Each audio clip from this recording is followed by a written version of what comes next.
Buscas luces en la oscuridad, que no tengan miedo de brillar, porque la mies en verdad es mucha y no tengo excusas para decir no. Si me llamaste a ser ese que tú buscas, que no tiene dudas de la decisión de entregar de nuevo el corazón a tu misión.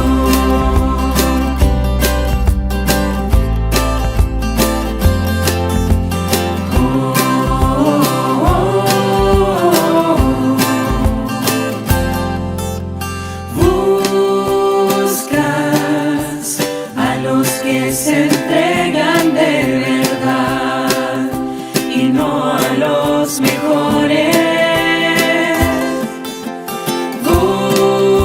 Buscas a los que comparten sin dudar tus grandes bendiciones. Buscas luces en la oscuridad, que no tengan miedo de brillar,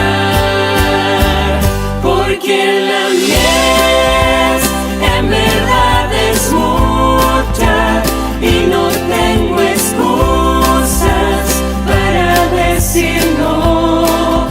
Si me llamaste a ser ese que tú buscas, que no tiene dudas de la decisión de entregar de nuevo el corazón, porque la mies en verdad es mucha y no tengo excusas para decir no.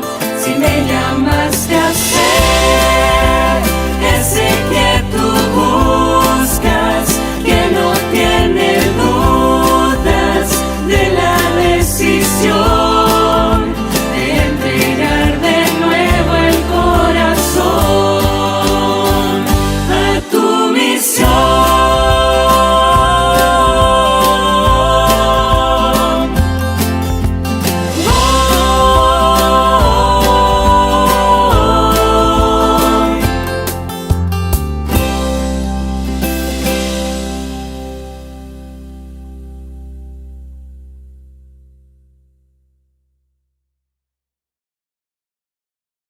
Abran sus Biblias en el libro de San Lucas y vamos a ir al capítulo 1. Ustedes conocen el inicio del libro de Lucas. Una de las primeras historias que nosotros encontramos en Lucas es la historia que tiene que ver con la profecía de Zacarías, tiene que ver con el nacimiento de Juan el Bautista. Y en el capítulo 1, a partir del versículo 67, nosotros encontramos lo que dice allí. Y Zacarías, su padre, miren bien, fue lleno ¿de qué cosa? Fue lleno del Espíritu Santo y profetizó. En otras palabras, si usted se toma el tiempo de leer la profecía que Zacarías hizo, no era que Zacarías se le ocurrió algo. Zacarías recibió un mensaje de parte de Dios, recibió un mensaje del Espíritu Santo. Y yo voy a ir, y de paso, la profecía de Zacarías es una profecía específica sobre su hijo, sobre cuál sería la misión específica que tendría su hijo Juan el Bautista. La primera parte hay motivos de de alabanza a Dios y de hacer un poquito de historia de cómo es que Dios se estaba manifestando ahora en su pueblo a través de la presencia de su hijo Juan el Bautista.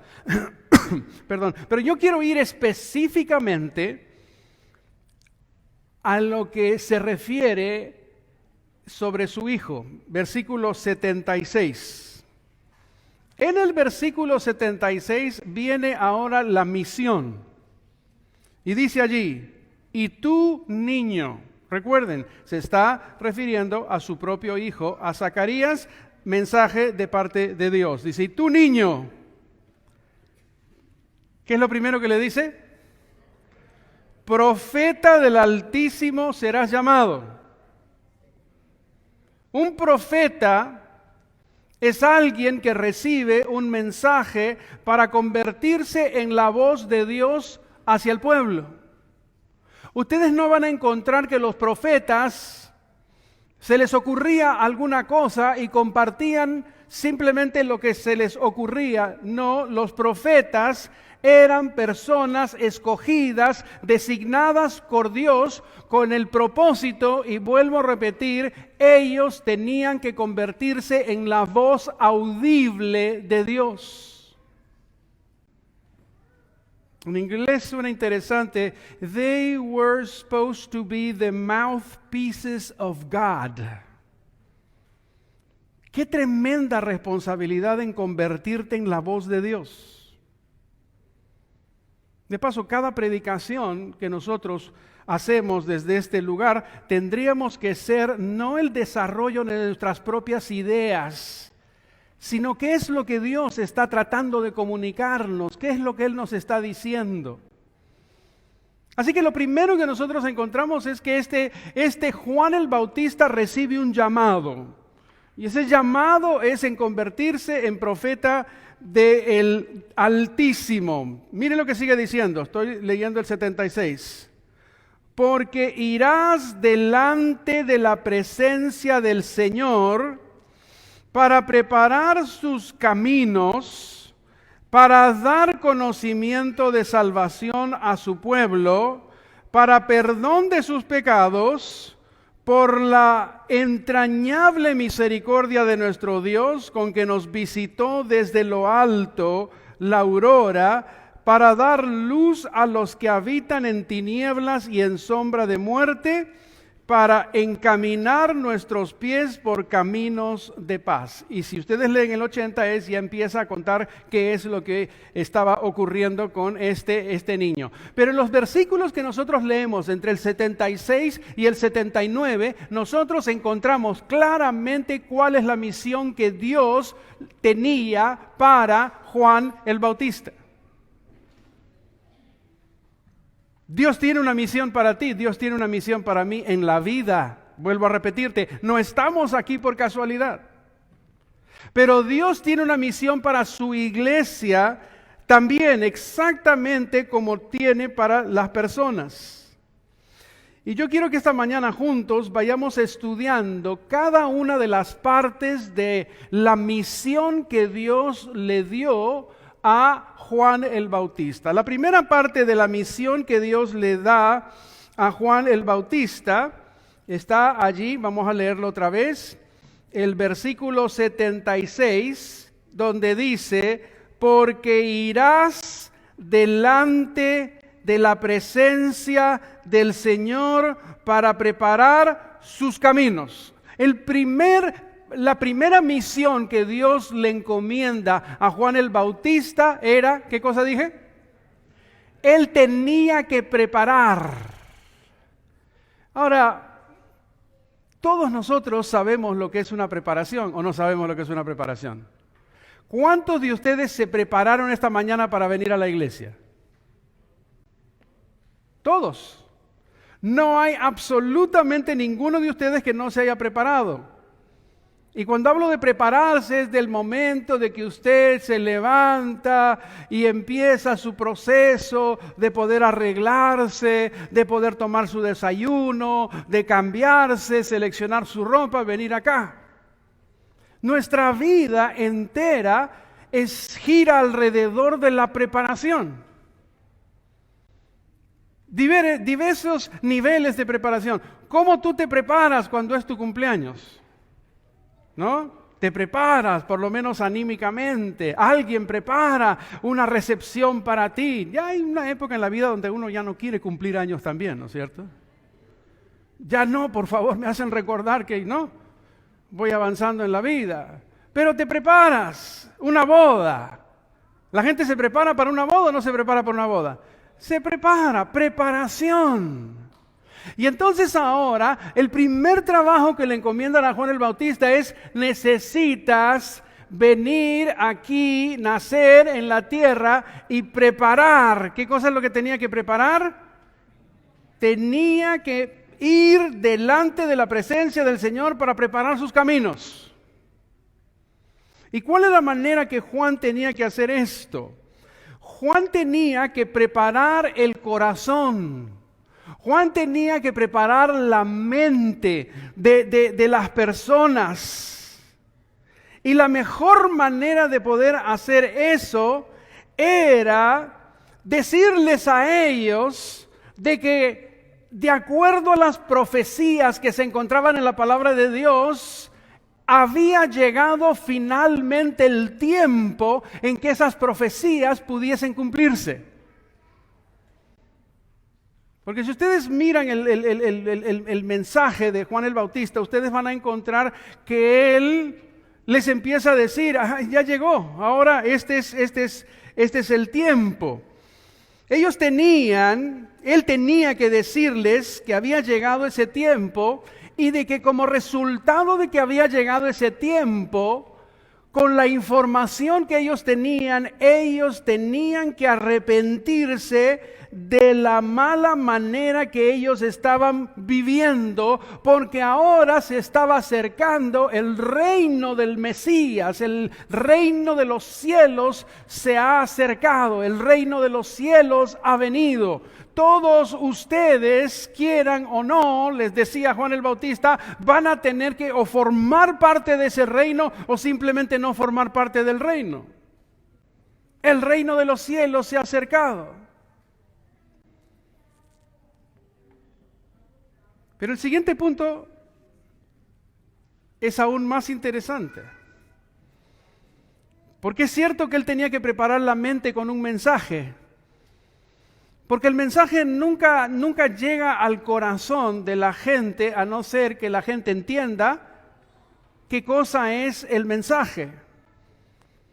Y la segunda parte era que él, para dar conocimiento de salvación a su pueblo, para el perdón, dice, de sus pecados, para darle conocimiento de salvación.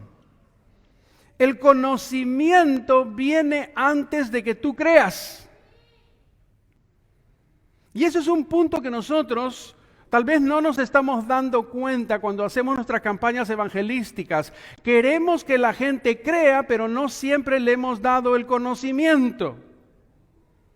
Es difícil que tú puedas aceptar algo cuando tú recibes una invitación, cuando tú recibes un llamado y de repente dices: ven, pero ok, vengo, ¿a dónde voy? ¿Por qué voy? ¿Qué es lo que necesito? ¿Qué está de por medio? La gente necesita tener el conocimiento. ¿Por qué es que yo voy a creer o aceptar aquello que se me está ofreciendo o que se me está invitando a formar parte? Así es que Juan el Bautista, su primer trabajo era dar el conocimiento. Y la predicación de Juan el Bautista tenía como propósito darles el conocimiento, pero ¿el conocimiento de qué? Y vamos a ver algunos, vayan allí en el capítulo 1.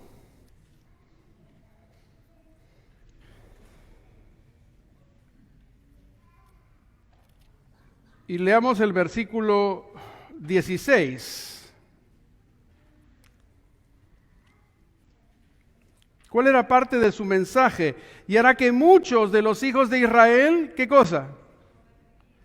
Se conviertan al Señor. ¿Qué cosa es lo que necesitaba? ¿Qué es lo que él quería? ¿Qué conocimiento tenía él que decirle a la gente? Ustedes necesitan convertirse al Señor. Ahora, ¿no les parece medio raro tener que predicarle al pueblo de Dios de que necesitan convertirse? Y les hago una pregunta bien simple. Nosotros decimos que somos el pueblo de Dios. ¿Ustedes creen que necesitamos convertirnos? ¿O no? Porque la conversión no es otra cosa que cuando tú estás caminando por un lugar, por un sendero, y luego viene y se te presenta el Señor y te muestra que de repente no estás yendo por el camino correcto, necesitas dar una vuelta completa para ir en el camino en el que Dios desde el principio tenía trazado para que tú puedas ir. Pero me llama la atención el hecho que en el versículo 16 dice, y hará que muchos de los hijos de Israel se conviertan, pero no dice todos. Qué lástima, ¿no? Que no eran todos, sino habrá que muchos, porque muchos iban a escuchar el mensaje y simplemente no lo iban necesariamente a entender. E irá delante de él con el espíritu y el poder de Elías. Y esa es otra historia y ese es otro tema, porque si ustedes miran el poder con el que Elías vino, ustedes se van a dar cuenta que el pueblo de Dios se encontraba totalmente en un tiempo de oscuridad, se encontraban en un momento sumamente confuso en la vida de la historia de ellos. Así que él tenía que hablarles, necesitan salvación. Ahora, esta salvación no era una salvación comunitaria, era una salvación personal. Sí es cierto que los israelitas del pasado habían escuchado de Dios, conocían las cosas de Dios, y ahora Juan el Bautista tenía que darles el conocimiento de el verdadero Dios, pero no basado en teorías, no basado solamente en una cantidad de acciones que ellos tenían, porque la religión de ellos se había convertido en la acción mecánica de hacer una cantidad de cosas. Y saben que es muy fácil convertir la religión simplemente en una cantidad de acciones que yo hago para agradar a Dios. Y eso es lo que les había ocurrido a ellos. Así que desde el inicio Juan el Bautista tenía que darles conocimiento, tenía que hablarles de que ellos necesitaban convertirse. Y la conversión no es otra cosa que un acto de salvación. Ellos necesitaban ser salvados. Ahora, ¿cuál sería el paralelismo? ¿Ustedes creen que la iglesia de hoy también necesita decirle a la gente que necesita ser salva o no? Come on, help me out here. Todavía no es hora del almuerzo, no me miren como que si ya fueran la 1 de la tarde y están con ganas de dormir, ¿ok? Todavía no han almorzado. ¿Ustedes creen que la iglesia de hoy necesita decirle a la gente que necesita salvación? ¡Claro que sí! ¡Claro que sí! Hoy día la gente necesita saber, ¿saben qué cosa? El Mesías está por volver, no por primera vez, sino por segunda vez. Les hago otra pregunta. ¿Ustedes creen que nosotros necesitamos preparar el camino para la venida del Mesías? ¡Claro que sí! Por lo menos en el primer punto estamos bien, porque Juan el Bautista se antecedió a la venida del Mesías, a la primera venida de Cristo Jesús, y ahora la iglesia le empieza de alguna manera tocar hacer exactamente ese trabajo de preparación. Pero tengo noticias para ustedes y no se sientan mal conmigo. Tú no puedes preparar a la gente si tú mismo no estás preparado. ¿De qué le vas a hablar a la gente? ¿Qué le vas a decir? Oh, mira, Jesús viene, necesitas ser salvo cuando tú estás medio perdido. Poquito complicado. Una vez alguien me dijo, pastor, eso es medio quiere decir que la mitad nomás está perdido. Sí, algunos estamos perdidos la mitad. El sábado la otra mitad está con el Señor, y cuando salimos la otra mitad está con el otro señor.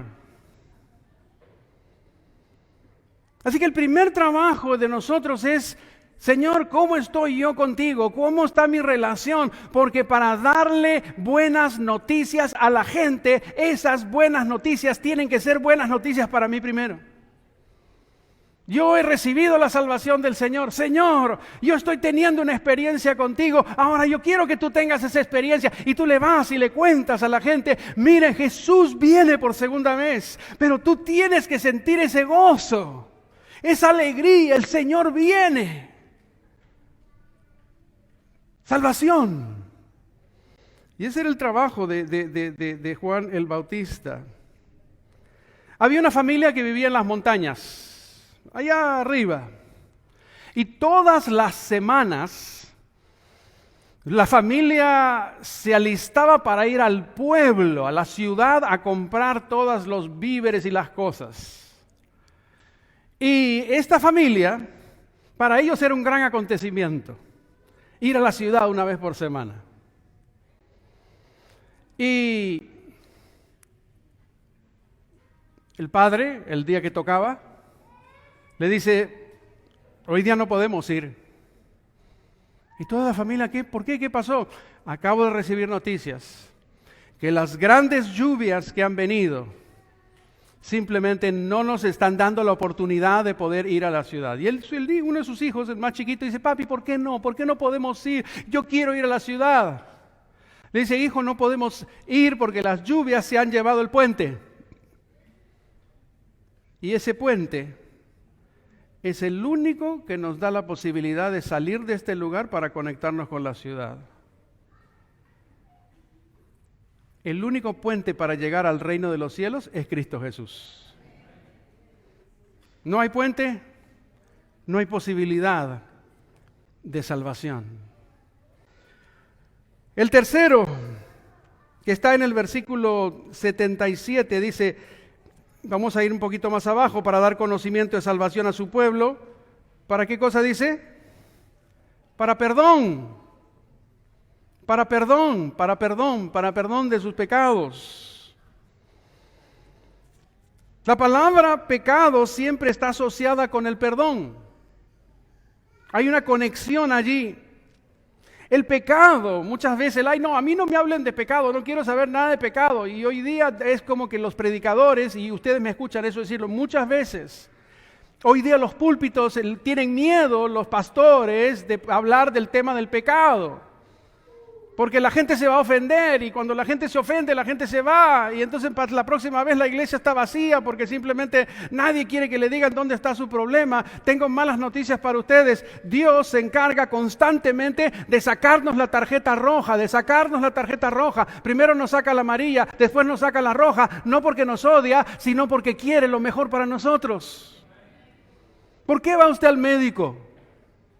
Para que el médico, cuando usted entra y le hace los análisis, usted regresa, le abrace, le bese, estás bien, estás perfecto, continúa tu vida, y después despacito te dice, anda, estás con cáncer. Ninguno de nosotros va al médico para ser felicitado. Vamos al médico para ver cómo estamos, ¿o no? Ahora, si después de que te hicieron los análisis, el médico te dice, ¿estás bien? ¿Tú cómo sales? ¡Oh, qué bueno! Pero si el médico va y te dice que estás mal, ¿cómo te sientes? Bueno, muchas veces nosotros le aceptamos al médico lo que el médico nos dice, pero el médico de los médicos, que es el Dios del cielo, no le queremos aceptar lo que nos dice. ¿Por qué me estás diciendo eso? ¿Por qué me estás diciendo que estoy pecando? Yo no quiero saber nada contigo porque me estás diciendo la verdad. Pero si te estoy diciendo lo que te estoy diciendo, no es porque te odio, es porque te amo. Es porque quiero lo mejor para ti. Y muchas veces no hemos entendido la definición de pecado. Y la definición de pecado no es tan complicada. Porque ¿qué cosa es pecado? Pecado es un acto de rebelión y una desviación consciente de hacer lo que es correcto a los ojos de Dios. En otras palabras, cuando nosotros leemos la Biblia, porque los cristianos leemos la Biblia, creemos en la Biblia, y empezamos a darnos cuenta qué es lo que Dios dice, cómo es lo que Él espera que vivamos, y empezamos a vivir de acuerdo a esto, créanme que la vida se hace mucho más fácil. Se hace mucho más fácil. Pero en el momento que por ahí empezamos ¿no? a hacer los shortcuts, empezamos a simplemente a tratar de que nos vaya bien, pero no siempre buscando agradar a Dios, ahí es donde Dios agarra y dice, no, mira, ¿sabes qué cosa? Necesitas regresar, necesitas. Y muchas veces sabemos lo que a Dios no le gusta, pero lo terminamos haciendo. Eso se llama rebelión. No quiero, pues no quiero. Nos agarra el síndrome de los niños cuando tenían 2 años, 3 años, 4 años. ¿Cuántos de ustedes han disfrutado a sus hijos, los que son padres, cuando sus hijos empiezan a tener 2 años, 3 años, 4 años? Yo me acuerdo que mis hijos esa era la época donde ellos, todo era revolución. Es más, una de mis hijas, y esto yo le he comentado, yo podría haberle mandado a hacer ¿cómo le llaman? ¿Polo? Un t-shirt con un lema, ¿de qué se trata para oponerme? Porque no había de alguna manera, no, siempre era, no quiero, y esto, y no quiero, y no. Lo que yo llamo rebelde sin causa. A veces nosotros somos rebeldes sin causa. Queremos rebelarnos, bueno, pues me quiero rebelar, pero al final del día no nos damos cuenta de que esa rebelión tiene una consecuencia. Y muchas veces no nos damos cuenta que el pecado no es otra cosa que una acción de rebelión. Es cuando nos salimos del sendero. Bueno, aquí encontramos de que parte del trabajo que Juan el Bautista tenía que realizar era hablarle a ellos. ¿Saben qué cosa? Ustedes están en rebelión, ustedes necesitan regresar. Pero si ustedes vuelven, si ustedes regresan, Dios no te está esperando con un bate de béisbol, sino Dios, ¿qué cosa? Es tan amoroso y te quiere mucho que Dios te quiere, ¿qué cosa? Dios te quiere perdonar. Dios te quiere perdonar. Porque el perdón es un acto de Dios por el cual Él trata no con nuestra culpa, sino que Él trata con nuestro pecado. Porque el pecado muchas veces te produce una sensación de culpa. Cuando tú vienes y Dios te perdona, Dios remueve el pecado y quita el peso de la culpa.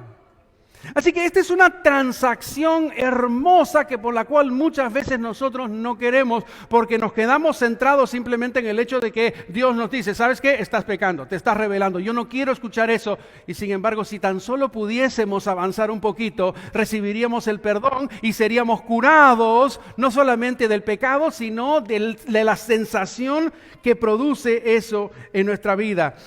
Y la única manera que pueda lograrse hacer eso es cuando Dios produce el arrepentimiento en la vida de las personas. Y eso es lo que Juan el Bautista estaba tratando de hacer, que el arrepentimiento se vaya. Por eso le decía, arrepiéntanse, dense cuenta que ustedes no están caminando de la manera que Dios quiere que estén caminando, arrepiéntanse. Juan el Bautista tenía que predicar un mensaje de arrepentimiento. Les hago la pregunta, ¿ustedes creen que la iglesia tiene que predicar un mensaje de arrepentimiento? ¿Ustedes creen que tenemos que decirle a la gente de que hay un mejor camino, de que hay un Dios que te ama y te perdona? ¿Saben cuál es el gran desafío de la iglesia de hoy día? Es que nosotros no le podemos hablar a la gente del pecado porque hoy día todo es relativo. Porque pecado es algo malo para ti si tú crees que es malo, pero para el resto de la gente dice, bueno, para mí lo que tú crees que es pecado no es pecado. Vivimos en un mundo relativo, posmodernista, el pecado no es pecado. Y podemos utilizar toda una cantidad de conceptos mentales para tratar de no creer en lo que Dios con toda claridad dice que es. Pero en el fondo terminamos nosotros mismos engañándonos. Lo cierto es que Dios está queriendo que la gente sienta el perdón. ¿Por qué? ¿Por qué esa necesidad? ¿Por qué ese trabajo que Juan el Bautista necesitaba que su pueblo se sienta salvado, perdonado, que ellos pudiesen sentir el arrepentimiento? El presidente Abraham Lincoln, un día, uno de sus más cercanos se le acercó y le recriminó duramente porque él había perdonado a uno de sus enemigos. Y Abraham Lincoln lo quedó mirando y le dijo simplemente, sí, creo que usted tiene razón. Nuestra misión es deshacernos de los enemigos. Yo me he deshecho de este enemigo que tenía, transformándolo en mi amigo mediante el perdón. ¿Por qué es que Dios quiere tanto perdonarnos? Porque Dios quiere que nosotros seamos amigos de Dios. ¿No es eso lo que le enseñamos a los niños en los clubes de conquistadores? ¿No hay una partecita que dice que queremos ser qué cosa? Ser siervo de Dios, amigo de la humanidad, pero para ser amigo de la humanidad tienes primero que ser amigo de Dios. ¿A quién en la Biblia le llaman amigo de Dios? ¿Quién es considerado un amigo de Dios? No todos, me ponen... ¿A quién? Abraham no se le llama, fue amigo de Dios. ¡Wow! A mí me impresiona ser amigo de Dios. En otras palabras, tú tienes una relación tan linda. Tú has sido perdonado. Tú has reconocido en algún momento que le has fallado a tu mejor amigo y tu amigo te ha perdonado. Continúa parte de la misión. Versículo 78. Por la entrañable misericordia de nuestro Dios. Entrañable misericordia de nuestro Dios. Recuerden que el primer mensaje de Juan el Bautista es para el pueblo que estaba viviendo en el tiempo antes de Jesús. Y yo les voy a mostrar un versículo, ¿por qué todo esto? Pero dice, por la entrañable misericordia de nuestro Dios. Y esto no es la primera vez, lo he repetido muchas veces. ¿Qué es misericordia? Y no me echen cuentos cuando me empiezan a hablar con una verborragia teológica, me marean. ¿Qué es misericordia?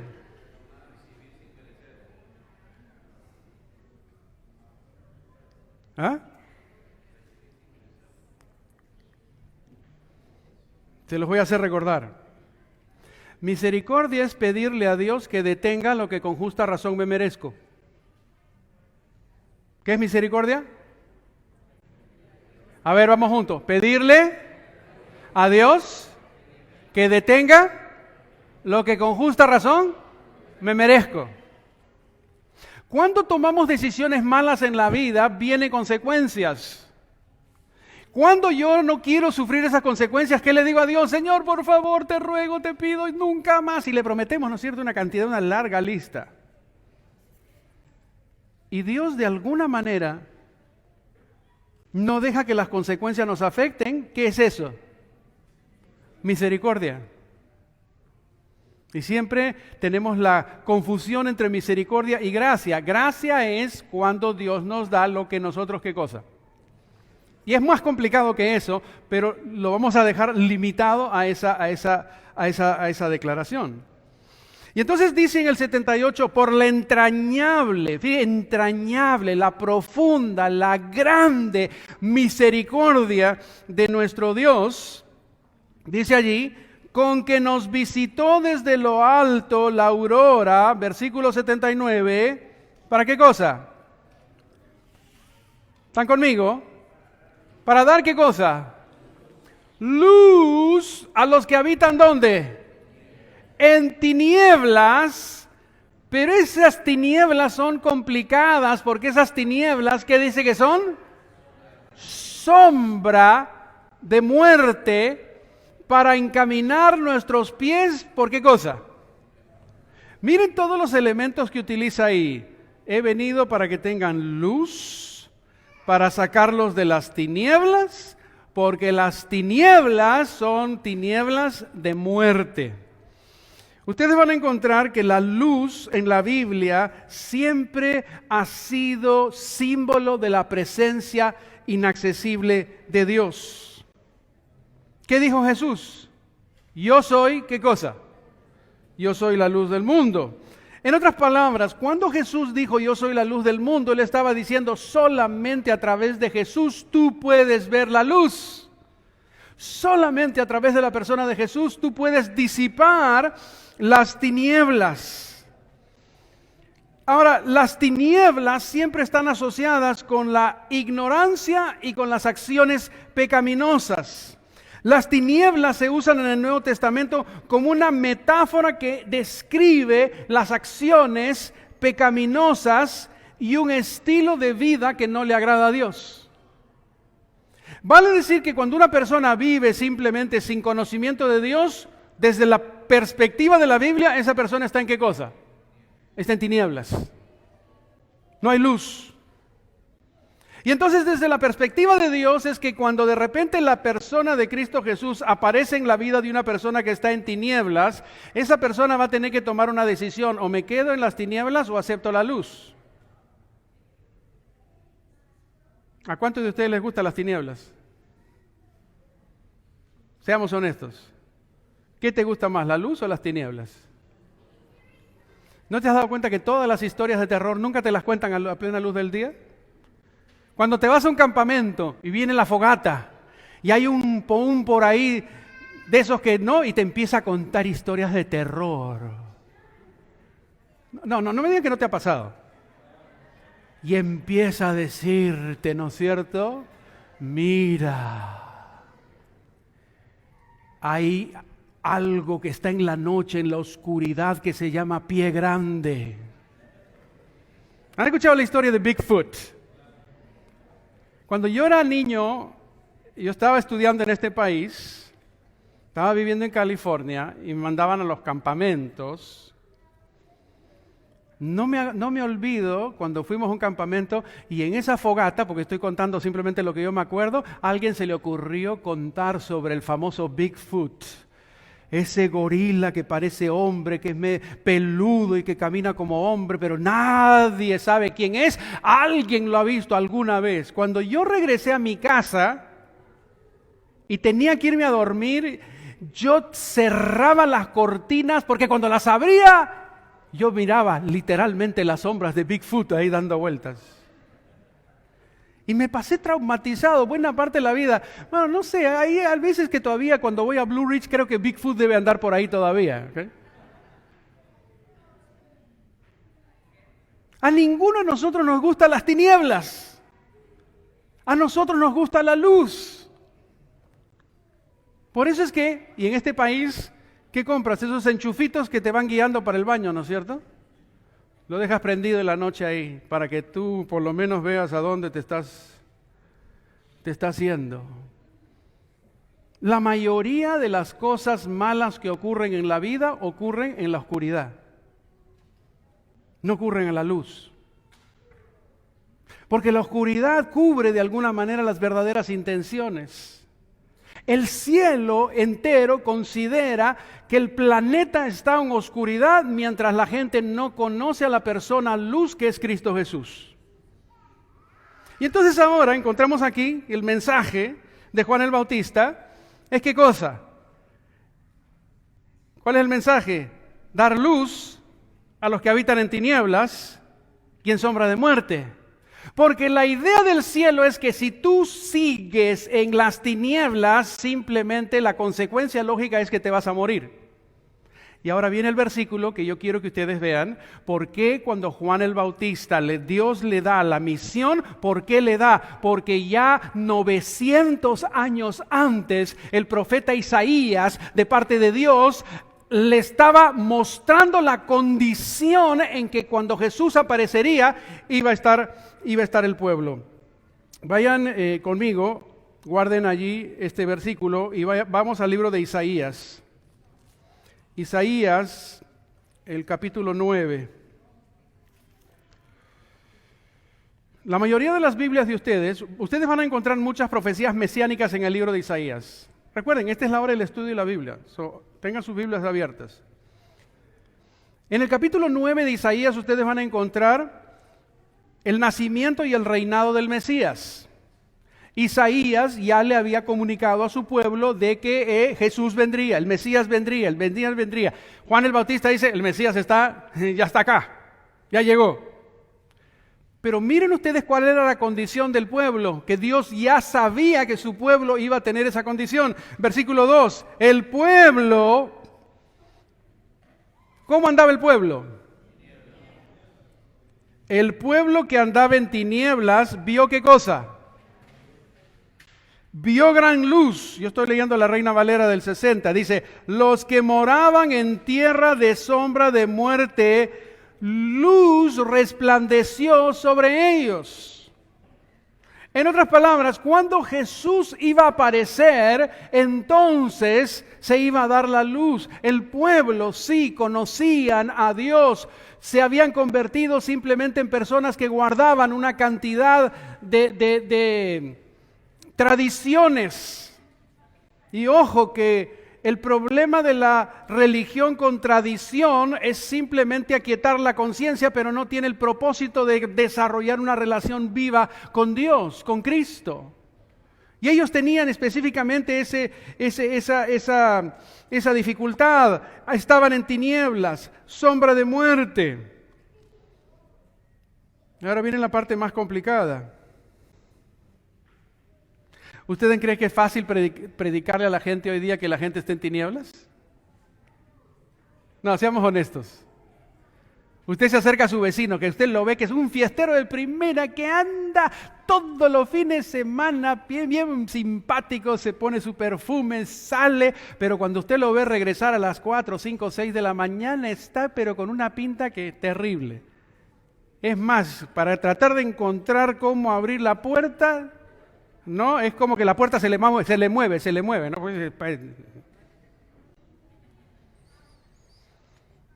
Ahora, ¿usted se animaría a decirle a su vecino, estás en tinieblas? ¿Qué te diría él? Si tú le dices, y con esto no estoy queriendo decir que hay que ser hipócrita, pero si tú le dices a tu vecino que esté en tinieblas, lo más probable es que tu vecino te saque de la lista de posibles amigos. Porque para hacer un buen contacto hay que tener tacto. Hay gente que yo me he encontrado en la vida y dice, ay no, a mí pastor yo le digo a la gente las cosas como son. Y claro, no tiene ni un amigo. Le anda diciendo a todo el mundo cómo son. Usted es así. Yo le digo todas sus verdades. Oh, fantástico. ¿Cuánta gente llegó a los pies de Jesús? Bueno, pero a todos le dije sus verdades. No hay que ser hipócrita, pero hay maneras de llegar a las personas. Y no es diciéndole a la gente lo malo que ellos son, donde tú ganas gente a Cristo. Es simplemente tú mostrando que tú puedes vivir una vida diferente. Nosotros somos estudios bíblicos con pies. Cuando la gente empieza a verte, cuando la gente se da cuenta que tú eres diferente, y no estoy hablando de ropa ni cómo, no, cuando tú simplemente eres una persona diferente, que empiezas a aplicar los principios de la palabra de Dios, la gente dice, esta persona es medio rara. Es más, a la mayoría de los cristianos, cuando tú trabajas en un medio ambiente donde no eres cristiano, la gente te dice, that guy is weird. Ese es raro. Dice, no habla malas palabras. Dice, no critica a la gente. Dice, siempre te está animando, ¿no? Te ayuda. Y tú dices, esa persona es rara. Porque hoy día el símbolo de rareza, en el fondo, es símbolo de cristianismo. Porque lo normal es ser criticón, malhumorado, hablar malas palabras, participar de conversaciones que no elevan a nadie. Eso es lo común, eso es lo que todo el mundo hace. Ah, mira, criticas a tu compañero, el jefe no sirve para nada, siempre está metido en el problema, no me pagan, todo el mundo está criticando de algo. Pero cuando tú cambias la conversación y la conversación es diferente, la gente dice, no, esta persona es rara. Y entonces, la idea es de que por sobre todas las cosas, la gente que está en la oscuridad necesita ser ganado, pero necesita conocer el amor salvador de Cristo Jesús, pero hay que tener tacto. Hay que tener tacto. Ahora ustedes me dirán, más de uno me va a agarrar a la puerta y va a decir, pero pastor, Juan el Bautista no tenía tacto. Juan el Bautista era el tipo más detactado que había. Si es que existe esa palabra. Porque ¿qué les decía Juan el Bautista? ¿Qué les decía? Come on. Generación de víboras. ¿Se imaginan ustedes? Ustedes que no se quieren arrepentir. Bueno, pero ese mensaje tiene un lugar también. Ese mensaje también tiene un lugar. Porque miren, hoy día hemos llegado al otro lado. No le queremos decir absolutamente nada a la gente para que la gente no se ofenda. Y sin embargo, la gente necesita también escuchar ¿qué cosa? De que las cosas no están bien. Pero no vayas a tu vecino y le digas, oye, generación de víbora. ¿Entiendes lo que estoy diciendo? Hay un lugar para cada mensaje. Juan el Bautista tenía su mensaje bien claro. Y finalmente, ¿qué cosa es lo que necesitaba hacer Juan el Bautista, que la iglesia también necesita hacer? Versículo 79, para dar luz a los que habitan en tinieblas y en sombra de muerte, para encaminar nuestros pies por caminos de paz. Encaminar nuestros pies por caminos de paz. En otras palabras, ¿cuál era el trabajo de Juan el Bautista? Hacer que la gente haga paces con Dios, hacer la paz con Dios. ¿Cuál es nuestro trabajo? Que la gente haga las paces con Dios, porque la gente está peleada con Dios. La gente allá afuera está peleada con Dios. Le pasa algo malo, Dios tiene la culpa. Le ocurre lo peor, Dios tiene la culpa. Se saca la lotería, soy suertudo. Todo lo malo le echamos la culpa a Dios, pero todo lo bueno es porque yo tengo esos logros, a mí me pasan cosas buenas en la vida. La gente está enemistada con Dios. Si tú te olvidas lo que yo estoy mencionando esta mañana, yo no quiero que te olvides esto. Nosotros, nuestra parte de nuestra misión es tener que amistar a la gente con Dios. Pero vuelvo a repetirte, para amistar a la gente con Dios, tú mismo tienes que estar, ¿qué cosa? Amistado con Dios. Hermanos queridos, la misión que Dios le dio a Juan el Bautista la cumplió al pie de la letra. Vino el Mesías. Mucha gente le entregó la vida a Cristo Jesús. Mucha gente se bautizó en el tiempo de Juan el Bautista, bautismo del arrepentimiento. Mucha gente creyó en el Mesías. Juan el Bautista se fue. Cuando Jesús habló de Juan el Bautista, que dijo, nunca se levantó un profeta más grande que Juan el Bautista. Juan cumplió su trabajo. Juan se fue, Juan se murió, Juan está en la historia, pero la misión de Juan sigue estando latente hoy día en el pueblo de Dios. Necesitamos, por sobre todas las cosas, hoy más que nunca, necesitamos que la gente pueda sentir de que nosotros estamos preparando el camino. Necesitamos dar el conocimiento de salvación a la gente. Necesitamos que la gente sienta el perdón de Dios. Necesitamos darle la luz a la gente que está en tinieblas, porque es tiniebla de muerte. Y necesitamos hacer que la gente se amiste con Dios. Ese es nuestro trabajo hasta que Jesús venga por segunda vez. La pregunta es, ¿estamos dispuestos nosotros a cumplir con la misión que Dios le encomendó a Juan el Bautista y que ahora es nuestra misión? Porque si nosotros nos aferramos de Dios y le pedimos a Dios que nos ayude a cumplir con su misión, hermanos queridos, la gente va a escuchar el mensaje salvador de Cristo Jesús. Y en el proceso, los primeros beneficiados vamos a ser nosotros mismos. Juan el Bautista se murió, pero si tenemos el gozo de llegar al reino de los cielos, lo veremos caminando por las calles de oro de la Nueva Jerusalén y tendremos la oportunidad de abrazarlo y de saludarle y decir, Juan, tú no me conoces, pero yo cumplí con tu misión porque yo también hice lo que tú hiciste en el tiempo que me tocó hacer y gracias al amor y la misericordia de Dios, hoy día estamos aquí viviendo por la eternidad. Hermanos, que Dios pueda bendecirnos. Recuerda la misión de Juan el Bautista, es tu misión. Vamos a pedirle a Dios que pueda, el Espíritu Santo, a medida que los días transcurren, nos pueda hacer recordar que nosotros tenemos una gran misión, la de preparar el camino del Mesías. Vamos a ponernos de pie para orar y pedirle eso a Dios en esta hora. Señor, hemos estudiado tu palabra en esta mañana.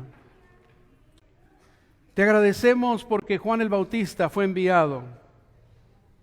Él no vino del espacio, un ser humano con una misión especial de preparar el camino para la venida de Cristo Jesús.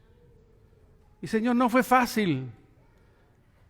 No estaríamos siendo fieles a tu palabra si mencionamos de que la vida de Juan el Bautista fue fácil. No fue una vida fácil, pero Señor, Él cumplió con su misión. Predicar el Evangelio en este tiempo no es fácil, pero no estamos solos. Tenemos la ayuda de tu Santo Espíritu y tenemos la ayuda de tus santos ángeles. Tenemos una misión en nuestra vida, la de poderte glorificar, porque nosotros hemos dicho conscientemente que somos participantes del reino de los cielos en esta tierra.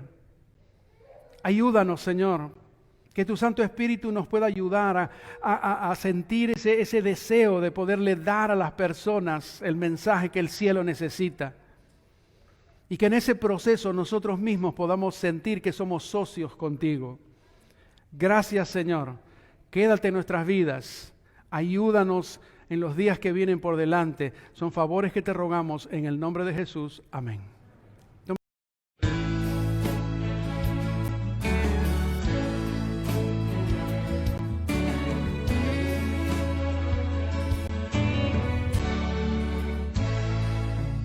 Señor, toma mi vida entera antes que el tiempo pase y pierda fuerzas también.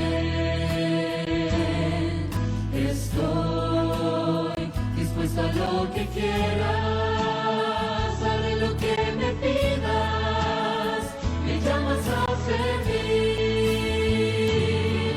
Señor, mi corazón entrego, quiero andar sin miedo de tu gracia y amor. Señor, quiero ser mensajero con alma misionera, dispuesto a servir. Quiero ir a todo el mundo y entregarles tu palabra, entregarles sentido a tu vivir. Quiero ser la esperanza para un mundo siempre triste, simplemente por no saber de ti.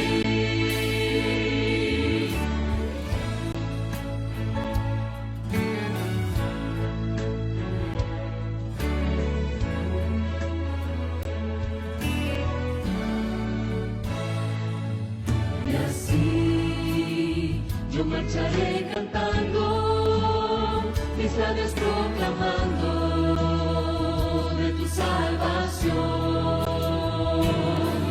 Tendré mis brazos extendidos